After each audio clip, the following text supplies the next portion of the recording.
ولولا فضل الله عليك ورحمته لهمت طائفة منهم أن يضلوك وما يضلون إلا أنفسهم وما يضرونك من شيء وأنزل الله عليك الكتاب والحكمة وعلمك ما لم تكن تعلم وكان فضل الله عليك عظيما صدق الله العظيم ولولا فضل الله عليك ورحمته اور نہ ہوتا فضل اللہ تعالیٰ کا آپ کے اوپر اور اس کی رحمت لہمت طائفۃ منہم البتہ ارادہ کر چکا تھا ایک گروہ ان کا ان یضلوک کہ وہ آپ کو پھسلا دیں وما یضلون الا انفسہم حالانکہ نہیں وہ پھسلا سکتے گمراہ کر سکتے مگر اپنے آپ کو وما یضرونک من شیء اور نہیں وہ آپ کو تکلیف پہنچا سکتے کچھ بھی وانزل اللہ علیک الکتاب والحکمہ اور نازل فرمائی اللہ تعالیٰ نے آپ کے اوپر کتاب اور حکمت وَعَلَّمَكَ مَا لَمْ تَكُنْ تَعْلَمْ اور آپ کو سکھلا دیا وہ کچھ جو آپ نہیں جانتے تھے وَكَانَ فَضْلُ اللَّهِ عَلَيْكَ عَظِيمًا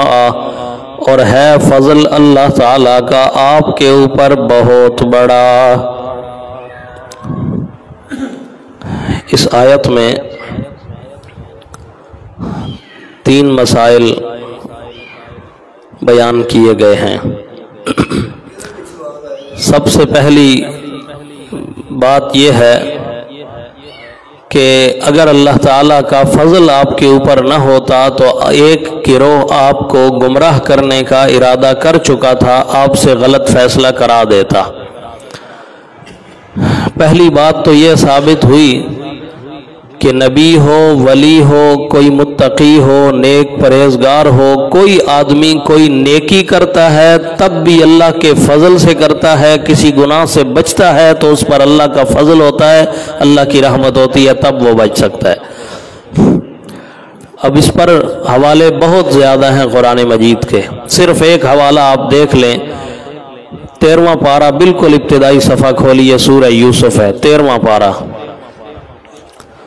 سورہ یوسف ہے اور بالکل ابتدائی آیت ہے، پہلی آیت دیکھیے، صفحہ ہے 219، 13ویں پارے کی پہلی آیت دیکھیے۔ وَمَا أُبَرِّئُ نَفْسِي إِنَّ النَّفْسَ لَأَمَّارَةٌ بِالسُّوءِ إِلَّا مَا رَحِمَ رَبِّي ان ربی غفور رحیم۔ اب یہ کلام کس کا ہے؟ اس سے زیادہ تر رائے محققین کی یہ ہے کہ حضرت یوسف نے یہ جملہ فرمایا تھا، وما ابرئ نفسی، اور نہیں ہے بری میرا نفس، کیونکہ ان النفس لامارۃ بالسوء، بے شک نفس تو البتہ ابھارتا ہے برائیوں کے اوپر، الا ما رحم ربی، مگر وہ کہ جس پر رحم کر دے میرا پروردگار۔ یعنی انسان کا نفس تو انسان کو گناہوں پہ اکساتا ہے، ابھارتا ہے، برانگیختہ کرتا ہے، ہاں